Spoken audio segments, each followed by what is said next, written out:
तो राम राम जी, कैसे हो आप सब। मैं सुमित। तो भाई आज की वीडियो में हम जो है बात करने वाले हैं कार एसेसरीज के बारे में। देखिए, अपने इस चैनल के मेंबर हैं, एक सब्सक्राइबर भाई हैं कर्नाटका से, राजू भाई। राजू भाई, आपका जो सरनेम है वो मैं सही से नहीं पढ़ पा रहा हूँ, नहीं बोल पा रहा हूँ, उसके लिए सॉरी। तो राजू भाई ने भाई मेरे को इंस्टाग्राम पे 2-3 बार मैसेज किया है और सर ने कहा है कि मैं एक वीडियो बनाऊं जिसमें ये बताऊं कि नई गाड़ी के साथ कौन कौन सी एसेसरी हैं जो कि जरूरी होती हैं, मतलब कौन कौन सी एसेसरीज हमें लेनी चाहिए, है ना। तो इसी के ऊपर आज हम बात करेंगे। तो देखिए, जो चीजें जरूरी हैं एक कार के साथ में होनी चाहिए, चाहे वो नई कार हो या पुरानी हो, है ना, वो चीजें मैं आज आपको बताने वाला हूं। तो अगर आपको ठीक लगे और लगे कि हाँ ये चीजें सही हैं, तो आप भी इन चीजों को ले सकते हो और अपनी कार के अंदर रख सकते हो। तो चलिए सीधे बात करते हैं मुद्दे की, शुरू करते हैं आज का वीडियो। देखिए, सबसे पहले मैं एक चीज आपको बताना चाहूंगा। जब भी हम नई कार लेने जाते हैं, बुक करने जाते हैं या फिर उसके बारे में जानकारी लेने जाते हैं, तो जब आप ऑन रोड प्राइस की बात करते हो तो आजकल सभी डीलर्स ऐसा करने लगे हैं। वहां पर आपको एक चीज दिखती है, इसेंशियल किट, इसेंशियल एसेसरी या फिर एसेसरी किट करके कुछ, है ना। कहीं ना कहीं मतलब इससे मिलता जुलता नाम आपको ऑन रोड प्राइस की लिस्ट में मिल जाता होगा। उसके अंदर क्या होता है, कुछ जो डीलर है ना वो अपनी तरफ से आपको एसेसरी देता है, जैसे कि मड फ्लैप्स हो गए, मैट्स हो गए, कहीं कहीं सीट कवर्स भी होते हैं, कभी डोर वाइजर हो गए, इस तरह की चीजें आपको वो एक किट के रूप में देते हैं। तो उस किट को लेना भाई कंपलसरी नहीं होता। ऐसा किसी कंपनी का रूल नहीं है कि आपको वो इसेंशियल किट या फिर वो एसेसरी किट लेनी ही लेनी है। आप बिना उसके कार ले सकते हो, उसको कटवा सकते हो, उसके पैसे जो आपकी ऑन रोड कीमत है उसमें से कम करा सकते हो, ठीक है। तो मैं आपको भाई यही रिकमेंड करूंगा कि आप उस इसेंशियल किट को मत लो, क्योंकि वही चीज जो डीलर आपको वहां पर दे रहा है, सपोज करो कोई चीज 3000 रुपए की, तो वो आपको मार्केट में 1000-1200 में इजीली मिल सकती है। तो वहां पर हमें बहुत ज्यादा चार्ज किया जाता है शोरूम के अंदर, तो इसीलिए वहां से कोई भी एसेसरी आपको लेने की जरूरत नहीं है, ठीक है। अब अगर डीलर कहता भी है, प्रेशर डालता है सेल्स पर्सन, तो आप एक चीज वहां से ले सकते हो जो कि है मड फ्लैप्स। देखिए, मड फ्लैप बहुत जरूरी होता है, पहले ही दिन से वो होना चाहिए गाड़ी के अंदर। तो आप मड फ्लैप डीलर के यहाँ से लगवा सकते हो, लेकिन अगर उसके लिए भी डीलर मान जाता है तो वो चीज भी आप मार्केट से ले सकते हो, बाहर से सस्ते ही मिल जाते हैं, ठीक है। तो सबसे पहली चीज हमारी जो इसेंशियल है, जो जरूरी है नई कार के साथ में, वो हो जाती है मड फ्लैप्स, ठीक है। मड फ्लैप अपने को लेने ही लेने हैं, लगवाने ही लगवाने हैं। दूसरी चीज आ जाती है मैट। भाई मैट गाड़ी में बहुत ज्यादा जरूरी है, क्योंकि नीचे जो है कारपेट होता है, आपने देखा है, मैं आपको दिखा दूं, है ना, ये नीचे होता है ये वाला कारपेट। तो इसमें क्या होता है ना, जूते बूतों से धूल मिट्टी आती है तो गाड़ी के अंदर आती है डस्ट और वो कारपेट में भर जाती है, और फिर उसको साफ करना, उसको क्लीन करना थोड़ा मुश्किल हो जाता है। तो इसीलिए मैट भी बहुत ज्यादा जरूरी है पहले ही दिन से।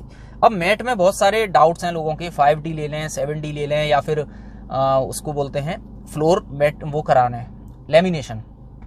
तो भाई फ्लोर लेमिनेशन भी आप करा सकते हो, ये आपकी इच्छा है आपको क्या लगवाना है। अब ये जो है 7D या फ्लोर लेमिनेशन या फिर सादा मैट्स, ये आपकी जो गाड़ी का यूज कहां पर हो रहा है, आप कैसी जगह गाड़ी को लेकर जा रहे हो, उसके ऊपर डिपेंड करता है।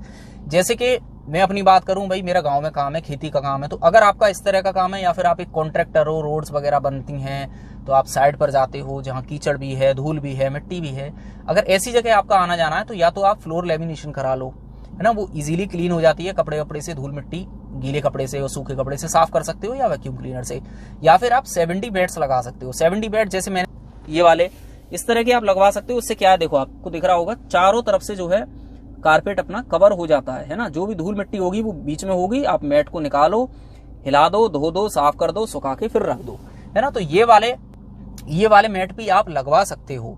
लेकिन एक चीज मैं बोलना चाहूंगा भाई, अगर आप 7D मैट्स ले रहे हो तो ऑनलाइन कभी मत लेना। उसका रीजन है, देखिए, हमें जब भी 7D मैट्स लेनी चाहिए, हमें सबसे पहले एक चीज देखनी है, वो है फिटिंग किसकी, ड्राइवर साइड वाले मैट की। उसमें क्या देखना है, देखिए, एक तो आपका क्लच प्रॉपर डीप प्रेस होना चाहिए, अच्छे से क्लच अटकना नहीं चाहिए, ब्रेक नहीं अटकनी चाहिए, और जो एक्सेलरेटर है वो भी हमारा सही से काम करना चाहिए। साथ ही आपका जो पैर है, आपका फुट कहीं भी अटकना नहीं चाहिए। तो ये चीज बहुत जरूरी है। मैं आपको दिखा दूं एक बार, ये देखिए, है ना, क्लच, जो ये क्लच है अपना, ये पूरा डीप प्रेस होना चाहिए अच्छे से, है ना। इसका लीवर कहीं मैट में नहीं अटकना चाहिए, है ना। ऐसे ही ब्रेक अच्छे से और एक्सेलरेटर, ठीक है। तो ये तीनों चीजें जो हैं अपनी अच्छे से काम करनी चाहिए, और इसी के हिसाब से हमें जो है अपना मैट सेलेक्ट करना है।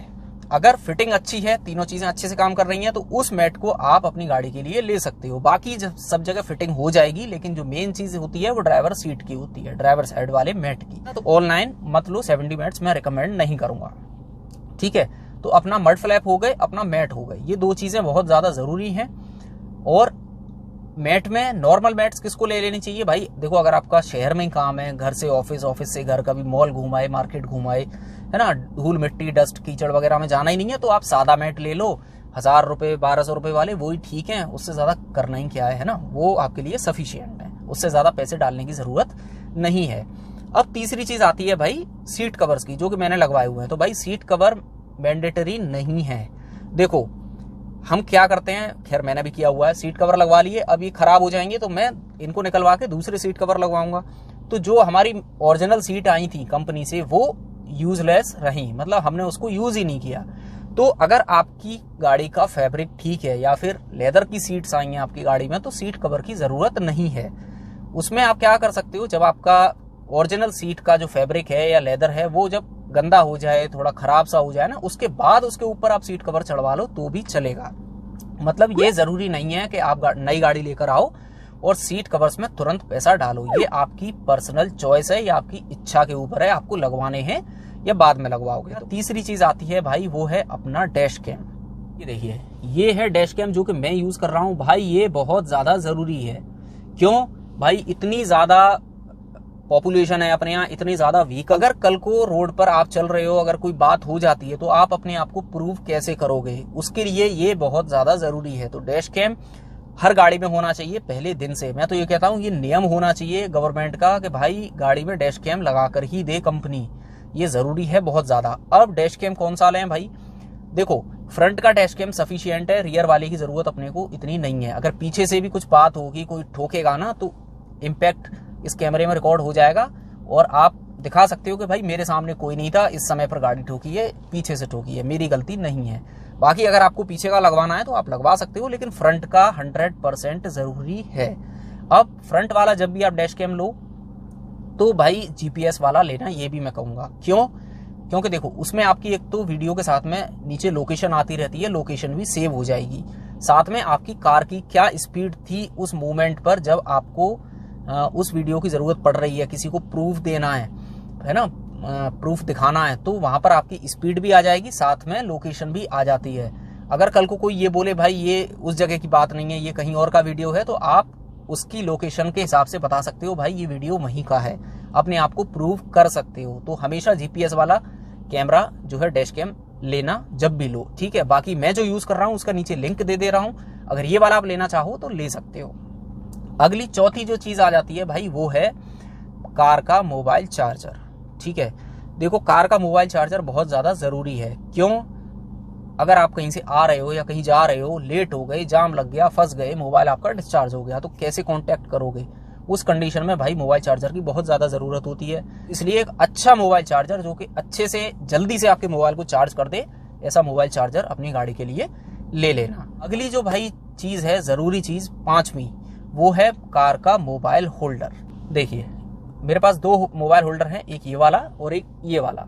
ये भी ठीक है, लेकिन ये बेस्ट है ना, ये सबसे बढ़िया है, और इस वाले से सस्ता भी ये वाला पड़ता है। तो इसका भी मैं नीचे लिंक दे दूंगा, अगर आप चाहो तो इसको ले सकते हो। मोबाइल होल्डर क्यों जरूरी है? देखिए वैसे आजकल सभी में ये आता है, टच स्क्रीन आता है, एप्पल कार प्ले, एंड्रॉइड जो भी है ना, सब कुछ आता है, इनबिल्ट मैप भी आता है। लेकिन अगर आप कहीं सपोज करो, अब पहले वाला जमाना तो भाई नहीं रहा कि चौक पे या चौराहे पर रुककर किसी से पूछ लिया, किसी को रोक कर पूछ लिया भाई रास्ता कहाँ है, वो टाइम नहीं है। सभी के हाथ में मोबाइल है, मैप्स हैं। तो अगर कभी ये आपका इंफोटेनमेंट सिस्टम खराब हो जाए, डिस्प्ले काम नहीं कर रहा, कोई बात हो जाए, तो आप उस कंडीशन में मोबाइल पर मैप लगा के मोबाइल होल्डर में लगा सकते हो। अगर मोबाइल होल्डर नहीं होगा तो आप या तो नीचे मोबाइल को रखोगे, बार बार नीचे देखोगे, या फिर एक हाथ में मोबाइल पकड़ोगे, तो वो भी रिस्की चीज है। इसलिए मोबाइल होल्डर ले लो, गाड़ी में रख लो, जब भी जरूरत पड़ जाए तो उसको विंडशील्ड पर लगा लो और उसका यूज कर लो। तो अब अगली बारी आ जाती है भाई, जो कि बहुत ज्यादा जरूरी है, वो है टायर इन्फ्लेटर की। अब ये किसके लिए जरूरी है ये भी बता दूं। देखो अगर आप लोकल शहर में ड्राइव करते हो, ऑफिस घर वाले हो, तो आपके लिए जरूरी नहीं है, क्योंकि आप कभी भी किसी भी पेट्रोल टंकी पर अपने टायर प्रेशर चेक करा सकते हो।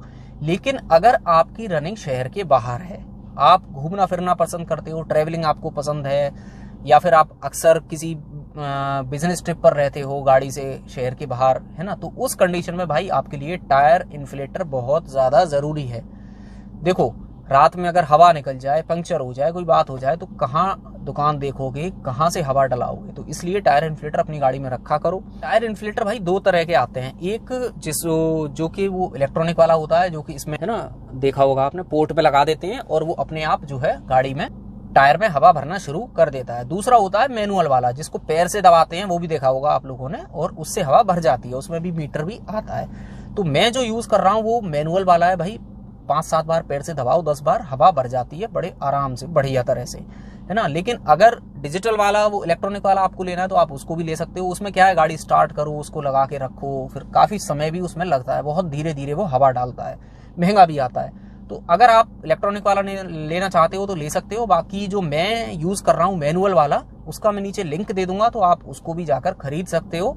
मेरी तरफ से वो फुली रिकमेंडेड है, बढ़िया चल रहा है, एकदम फर्स्ट क्लास। अभी मेरे पास नहीं है, मैंने बाइक में हवा डाली थी कल शाम को, तो वो घर पर ही रखा हुआ है, नहीं मैं आपको उसका फोटो भी दिखा देता। ये कुछ चीजें हैं भाई मेरे हिसाब से जो कि गाड़ी के अंदर होनी चाहिए, हर समय मौजूद, ठीक है। तो अगर आप इन चीजों का यूज नहीं कर रहे हो भाई, तो मैं आपसे रिक्वेस्ट करता हूं कि जल्दी से जल्दी इन चीजों को मंगा लो और अपनी गाड़ी के अंदर रख लो। लास्ट में एक और चीज भाई, गाड़ी के अंदर हमेशा पुराने 1-2 न्यूज़पेपर लेकर चला करो। ऐसा क्यों भाई, ये भी मैं आप बता दूं। देखो, न्यूज़पेपर से क्या है, अगर रात में आप ट्रैवल कर रहे हो, शीशा वगैरह आपका गंदा हो गया, तो आप इजीली न्यूज़पेपर से शीशा साफ कर सकते हो बहुत ही अच्छी तरह। हल्के से पानी के छींटे मार के शीशे से, न्यूज़पेपर से उसको साफ कर दो, शीशा आपका बिल्कुल चमक जाता है, सारे स्पॉट निकल जाते हैं। तो इसीलिए हमेशा अपनी गाड़ी के अंदर 1-2 पुराने न्यूज़पेपर जरूर डालकर रखा करो। बूट पर डाल दो, जगह घेरने वाले हैं वो है नहीं, है ना। ये कुछ चीजें हैं भाई जो कि मेरी तरफ से रिकमेंडेड हैं आपके लिए, मैंडेटरी एक तरह से हम कह सकते हैं, मैंडेटरी है हर गाड़ी के लिए। तो उम्मीद करता हूँ वीडियो आप सभी को पसंद आ गया होगा। तो भाई अगर वीडियो पसंद आ गया हो तो इसको लाइक जरूर कर देना, और अगर अभी तक आपने अपने इस चैनल को सब्सक्राइब नहीं किया है तो भाई प्लीज अपने इस चैनल को भी सब्सक्राइब जरूर कर लीजिए। तो चलिए मिलेंगे जल्द एक नई वीडियो में, तब तक के लिए जय हिंद, जय भारत।